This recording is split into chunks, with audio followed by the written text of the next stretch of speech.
L'Abbé Prévost, Histoire du Chevalier des Grieux et de Manon Lescaut. Début de la première partie.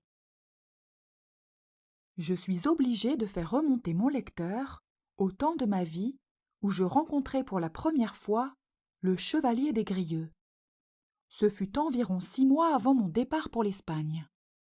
Quoique je sortisse rarement de ma solitude, la complaisance que j'avais pour ma fille m'engageait quelquefois à divers petits voyages que j'abrégeais autant qu'il m'était possible. Je revenais un jour de Rouen, où elle m'avait prié d'aller solliciter une affaire au Parlement de Normandie pour la succession de quelques terres auxquelles je lui avais laissé des prétentions du côté de mon grand-père maternel. Ayant repris mon chemin par Évreux, où je couchai la première nuit, j'arrivai le lendemain pour dîner à Passy, qui en est éloigné de 5 ou 6 lieues. Je fus surpris, en entrant dans ce bourg, d'y voir tous les habitants en alarme. Ils se précipitaient de leur maison pour courir en foule à la porte d'une mauvaise hôtellerie, devant laquelle étaient 2 chariots couverts. Les chevaux, qui étaient encore attelés et qui paraissaient fumants de fatigue et de chaleur, marquaient que ces 2 voitures ne faisaient qu'arriver. Je m'arrêtai un moment pour m'informer d'où venait le tumulte, mais je tirai peu d'éclaircissements d'une populace curieuse qui ne faisait nulle attention à mes demandes et qui s'avançait toujours vers l'hôtellerie en se poussant avec beaucoup de confusion. Enfin, un archer revêtu d'une bandoulière et le mousquet sur l'épaule, ayant paru à la porte, je lui fis signe de la main de venir à moi. Je le priai de m'apprendre le sujet de ce désordre. « Ce n'est rien, monsieur, me dit-il. C'est une douzaine de filles de joie que je conduis avec mes compagnons jusqu'au Havre de Grâce, où nous les ferons embarquer pour l'Amérique. Il y en a quelques-unes de jolies, et c'est apparemment ce qui excite la curiosité de ces bons paysans. » J'aurais passé après cette explication si je n'eusse été arrêté par les exclamations d'une vieille femme qui sortait de l'hôtellerie en joignant les mains et criant que c'était une chose barbare, une chose qui faisait horreur et compassion. « De quoi s'agit-il donc ?» lui dis-je. « Ah, monsieur, entrez, répondit-elle, et voyez si ce spectacle n'est pas capable de fendre le cœur. » La curiosité me fit descendre de mon cheval, que je laissai à mon palefrenier. J'entrai avec peine, en perçant la foule, et je vis en effet quelque chose d'assez touchant. Parmi les 12 filles, qui étaient enchaînées 6 à 6 par le milieu du corps, il y en avait une dont l'air et la figure étaient si peu conformes à sa condition qu'en tout autre état je l'eusse prise pour une personne du premier rang. Sa tristesse et la saleté de son linge et de ses habits l'enlaidissaient si peu que sa vue m'inspira du respect et de la pitié. Elle tâchait néanmoins de se tourner, autant que sa chaîne pouvait le permettre, pour dérober son visage aux yeux des spectateurs. L'effort qu'elle faisait pour se cacher était si naturel qu'il paraissait venir d'un sentiment de modestie. Comme les 6 gardes qui accompagnaient cette malheureuse bande étaient aussi dans la chambre, je pris le chef en particulier, et je lui demandai quelques lumières sur le sort de cette belle fille. Il ne put m'en donner que de fort générales. « Nous l'avons tirée de l'hôpital, me dit-il, par ordre de monsieur le lieutenant général de police. Il n'y a pas d'apparence qu'elle y eût été renfermée pour ses bonnes actions. Je l'ai interrogée plusieurs fois sur la route. Elle s'obstine à ne me rien répondre. Mais, quoique je n'ai pas reçu ordre de la ménager plus que les autres, je ne laisse pas d'avoir quelques égards pour elle, parce qu'il me semble qu'elle vaut un peu mieux que ses compagnes. Voilà un jeune homme, ajouta l'archer, qui pourrait vous instruire mieux que moi sur la cause de sa disgrâce. Il l'a suivie depuis Paris, sans cesser presque un moment de pleurer. Il faut que ce soit son frère ou son amant. Je me tournai vers le coin de la chambre où ce jeune homme était assis. Il paraissait enseveli dans une rêverie profonde. Je n'ai jamais vu de plus vive image de la douleur. Il était mis fort simplement, mais on distingue, au premier coup d'œil, un homme qui a de la naissance et de l'éducation. Je m'approchai de lui. Il se leva, et je découvris dans ses yeux, dans sa figure et dans tous ses mouvements, un air si fin et si noble que je me sentis porter naturellement à lui vouloir du bien. « Que je ne vous trouble point, lui dis-je, en m'asseyant près de lui.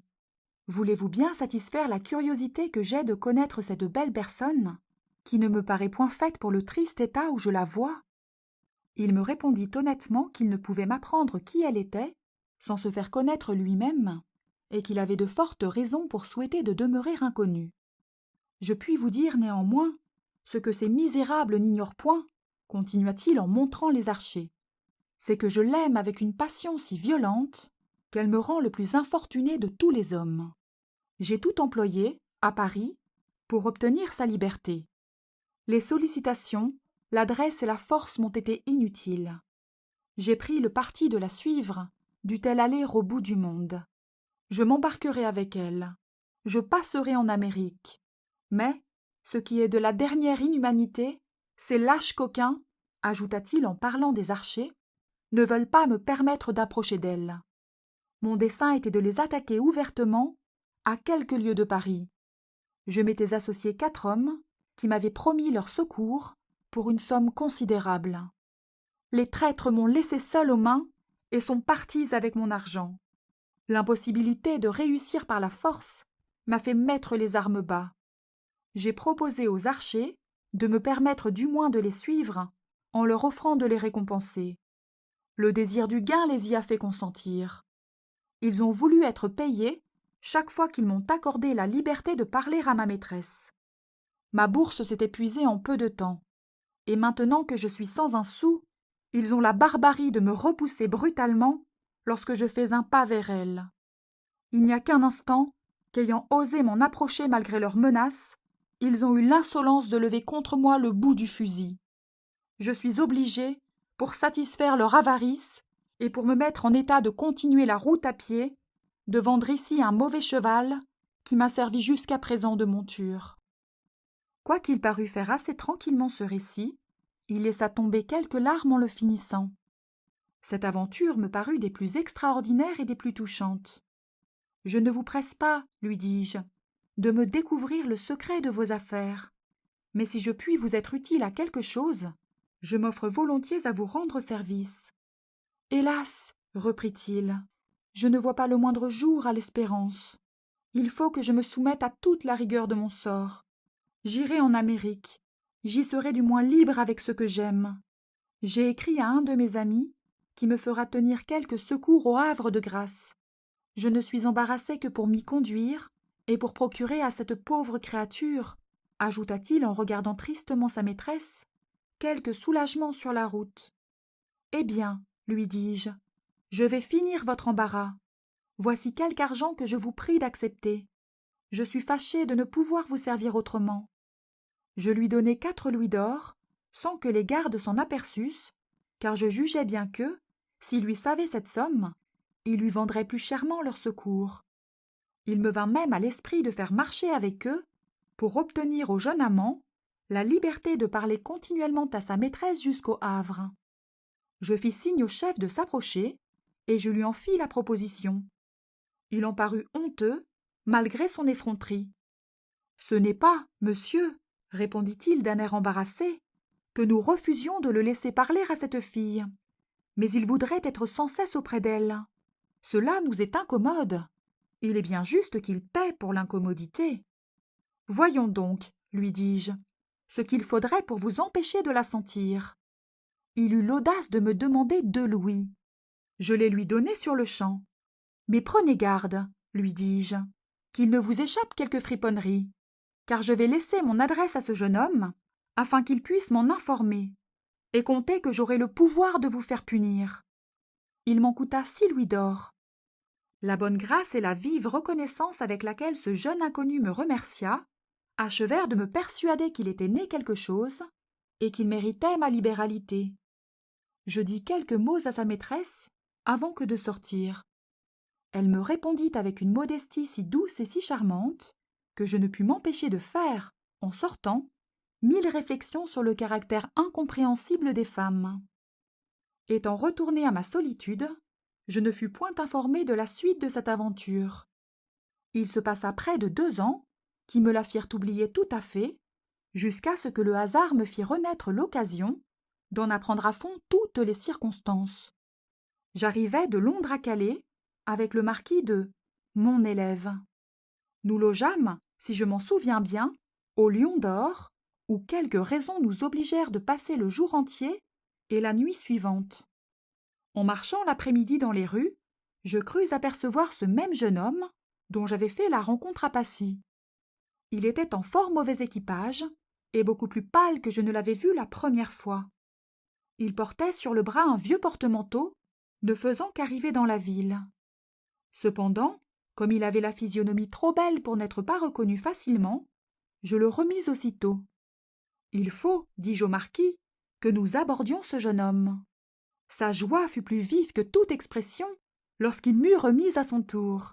« Ah, monsieur !» s'écria-t-il en me baisant la main. « Je puis donc encore une fois vous marquer mon immortelle reconnaissance. » Je lui demandai d'où il venait. Il me répondit qu'il arrivait par mer du Havre de Grâce, où il était revenu de l'Amérique peu auparavant. « Vous ne me paraissez pas fort bien en argent, lui dis-je. Allez-vous-en au Lion d'Or, où je suis logé. Je vous rejoindrai dans un moment. » J'y retournai en effet, plein d'impatience d'apprendre le détail de son infortune et les circonstances de son voyage d'Amérique. Je lui fis 1000 caresses et j'ordonnai qu'on ne le laissât manquer de rien. Il n'attendit point que je le pressasse de me raconter l'histoire de sa vie. « Monsieur, me dit-il, vous en usez si noblement avec moi que je me reprocherais, comme une basse ingratitude, d'avoir quelque chose de réservé pour vous. Je veux vous apprendre, non seulement mes malheurs et mes peines, mais encore mes désordres et mes plus honteuses faiblesses. Je suis sûre qu'en me condamnant, vous ne pourrez pas vous empêcher de me plaindre. » Je dois avertir ici le lecteur que j'écrivis son histoire presque aussitôt après l'avoir entendue, et qu'on peut s'assurer, par conséquent, que rien n'est plus exact et plus fidèle que cette narration. Je dis fidèle jusque dans la relation des réflexions et des sentiments que le jeune aventurier exprimait de la meilleure grâce du monde. Voici donc son récit, auquel je ne mêlerai, jusqu'à la fin, rien qui ne soit de lui.